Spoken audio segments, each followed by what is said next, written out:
A parábola do peregrino e as abelhas que guardam o mel. Mensagem do dia 2 de novembro de 2016. Bem, meus amados moradores do coração, o Senhor é tão rico em sabedoria e Ele está sempre me mostrando coisas novas. Não há nada de chato na vida cristã.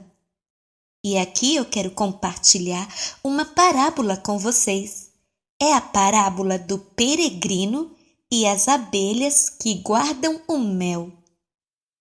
Era uma vez uma querida alma que tinha se tornado inquieta com sua vida monótona, que vivia e desejou viajar para encontrar um modo de vida que fosse diferente do que ela tinha conhecido. As florestas profundas atraíam seu senso de aventura, mas o que a fascinava mesmo eram as variedades de méis de abelhas de todo o mundo. Então, ela fez questão de visitar essas colmeias nas suas viagens. Essa viagem foi bem longa e bem pouco sustento foi encontrado ao longo do caminho, quando de repente se deparou com uma colmeia na floresta, desejando matar a sua fome do doce néctar. Ela inventou muitas maneiras de chegar ao mel. Então, aprendeu a fumar as abelhas. Isso é usado na apicultura para acalmá-las, jogando jatos de fumaça dos galhos em chamas, falando com elas gentilmente ou as chamando para fora com doces toques de flauta. Ela até mesmo esperou os ursos destruírem a colmeia, para que pudesse vir e comer as sobras. Houve alguns sucessos na obtenção do néctar, mas sempre terminavam em decepção, pois ela era picada várias vezes nesses encontros e acabava ficando triste e amargurada, embora o mel fosse muito doce no início. Isso fez com que ela tivesse um grande medo das colmeias, embora o Senhor tivesse colocado nela um desejo profundo pelo néctar. Assim ela foi de floresta em floresta, ao longe e através das montanhas e planícies, até encontrar uma colmeia nos restos de um alce, mas, como sempre, terminando em picadas dolorosas. Ela começou a ter um grande medo de urticárias. Um dia ela encontrou um viajante que era mais experiente e mais sábio do que ela, e ele lhe falou sobre uma montanha distante onde as abelhas eram mantidas pelo mestre. E ele lhes ensinava a partilhar do mel e a vigiar com muito cuidado a colmeia, e somente o melhor e mais puro mel do céu era feito ali. Ainda assim, as abelhas tinham suas próprias lutas, mas aprendiam que somente as flores que o mestre fornecia poderiam produzir esse mel fino, pois não eram contaminadas por fungos e vapores tóxicos do mundo.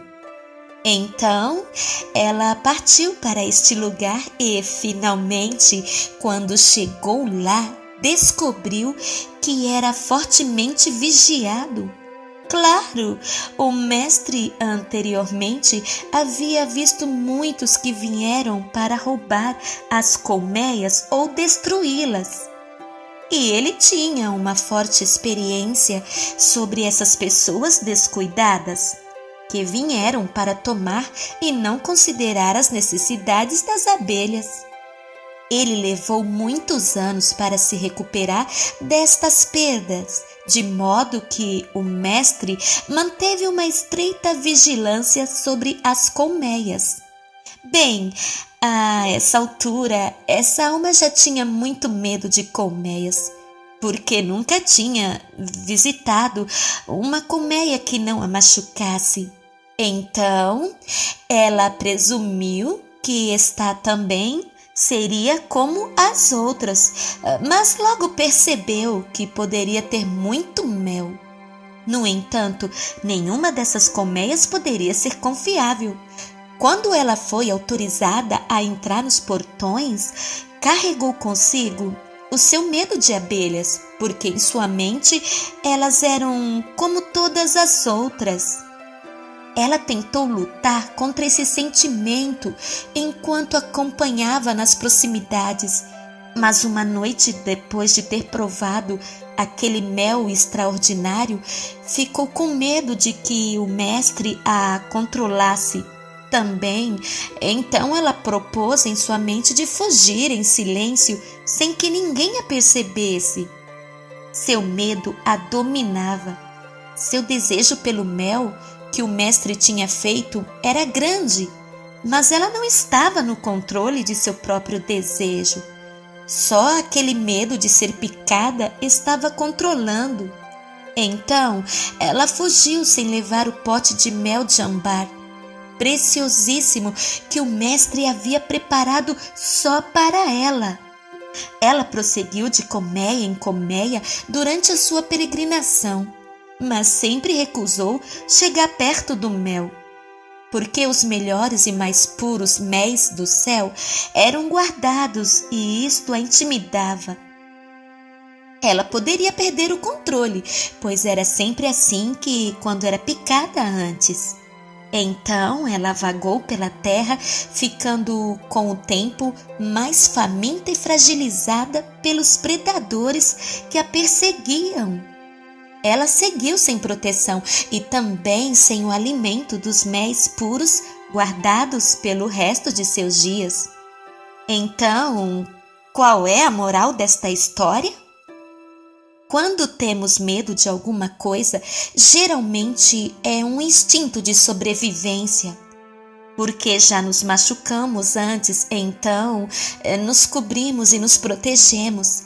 Evitamos todas as situações em que podemos ser prejudicados, porque não queremos ser controlados por alguém ou alguma coisa, não confiamos em ninguém.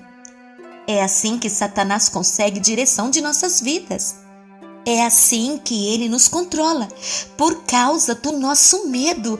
Ele sabe que, pensando assim, vamos evitar algo ou algum lugar. Então, quando a alma se aproxima de algo que é guardado, autêntico e saudável, o inimigo insinua: eles irão controlar você. Você não quer ser controlado, não é? E assim ficam assustados. Mas na realidade, Satanás sabe o que está perdendo e onde o mel está guardado. Ele sabe que há sabedoria e nutrição guardada nos caminhos dessas abelhas, e se essa alma começa a confiar e realmente ouvir, elas estarão armadas contra os ataques que ele quer fazer contra elas, até que sejam completamente despojadas de seus dons. Satanás percebe o que pode ser uma ameaça ao seu reino e assim lhes ensina o caminho do medo. Então, o medo os afastará facilmente para longe do que pode salvá-los. Ele também promete isolá-los para que não tenham mais sabedoria do que a sua própria. Ele brinca com o seu orgulho e diz: você não precisa escutá-los. Você já sabe disso e sabe o que é importante. Se os ouvir, eles o controlarão. Quando a alma está convencida de todas essas coisas, elas já estão cheias. Não há espaço vazio para receber o mel fresco e puro, embora elas estejam enfraquecidas assim. Então, elas continuam desnutridas e fazendo os mesmos erros sempre, manipulados pelo medo. Elas evitam o mel guardado e qualquer sabedoria que possam compartilhar para que não sejam controladas por eles. Além disso, o inimigo acusa falsamente as inocentes abelhas guardadas e, se a alma o escuta, ela abre mais uma porta para que os que praticam a iniquidade venham enfraquecê-las. No entanto, a ironia da situação para a alma é terrivelmente o medo de ser controlada e que não estejam mais no controle de suas próprias vidas. Todas as suas ações são rigorosas pelo medo de serem controladas. Mas quem inspira esse medo? Satanás. Há bons e maus em todos os lugares. Há mel puro do céu e mel do mundo, este contaminado com fungos. Há picadas de abelhas desagradáveis, abelhas assassinas e abelhas criadas pelo mestre que ensameiam em forma de coração enquanto você prova do mel. O único remédio que eu vejo para uma alma que chega ao fundo do poço é a humildade. E os demônios já destruíram, dizendo-lhes que eles não precisam saber de mais nada. E um espírito amável também é necessário. O que é um espírito amável? Alguns dizem que significa submeter-se a uma liderança. Isso é uma perversão para controlar as pessoas por outra forma de medo. A obediência não significa obedecer a algo em seu coração, que você não acha que é certo. Isso não é obediência. Se isso violar a forma como o Senhor o conduz e violar também a sua consciência, então é melhor não fazê-lo. Não permita que alguém o acuse de ser desobediente, porque esse não é o tipo de obediência que o Senhor quer de nós. O Senhor quer que sejamos obedientes ao Espírito Santo e a Ele, e na vontade conhecida de Deus. Isso é obediência.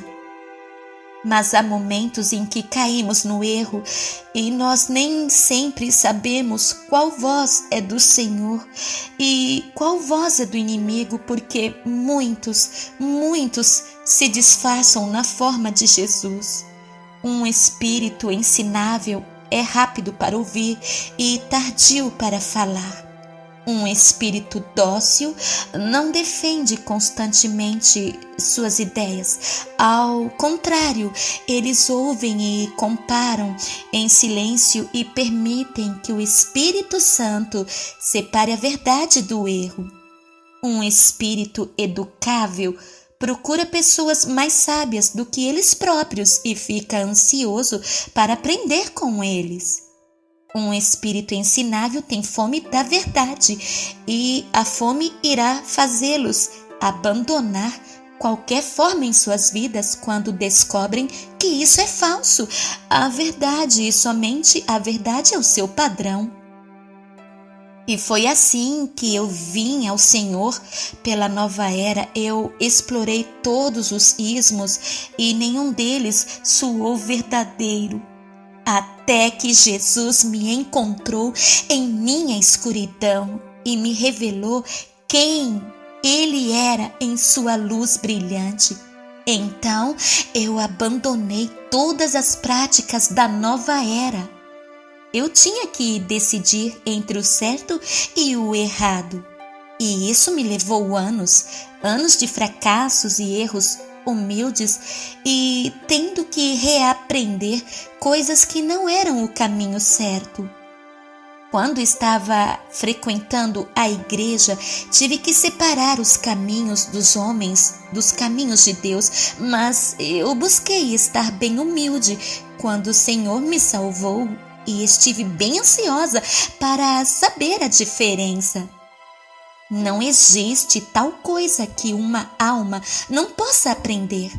Há somente almas que não aprendem por já estarem convencidas de que sabem tudo Esse é o estado mais triste que uma alma pode estar. Esse é o estado em que eu estava na nova era. É por isso que eu perdi o cristianismo. O Senhor teve que se revelar a mim em um evento brilhante que mudou a minha vida, muito parecido com o que Saulo de Tarso experimentou no caminho para Damasco.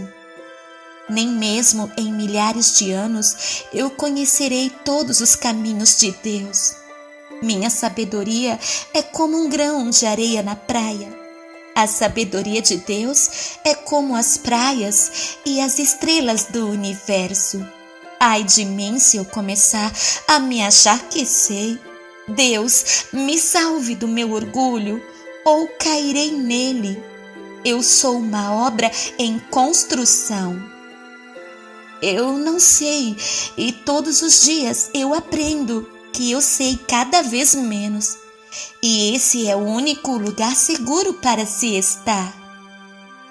O que compartilho com vocês neste canal e com aqueles que me correspondem é simplesmente o que Deus tem provado e ensinado para mim. Eu não sei nada, independente do que Ele tem me mostrado. E se eu tiver a infelicidade de ter um espírito familiar mascarado, que apareça como um espírito de profecia e de verdade, como o que foi enviado a Saul, quando Deus enviou deliberadamente espíritos mentirosos na boca dos seus profetas, para que ele fosse morto no campo de batalha. Ó Deus, tem misericórdia de minha alma e não me entregue a espíritos enganadores que disfarçados fingem ser Jesus. Já aconteceu antes, pode acontecer novamente, mas o que me salva é um espírito dócil e o conhecimento certo de que eu não tenho toda a verdade. E se Deus escolhe me humilhar, Ele pode e vai, para que eu volte a me ver como nada e Ele como tudo.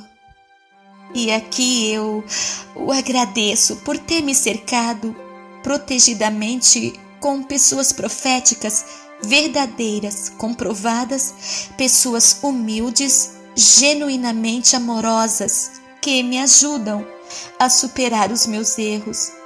E Deus revela os meus erros e meus defeitos para que eles, mas sem um espírito dócil, eles não me fariam me conhecer bem.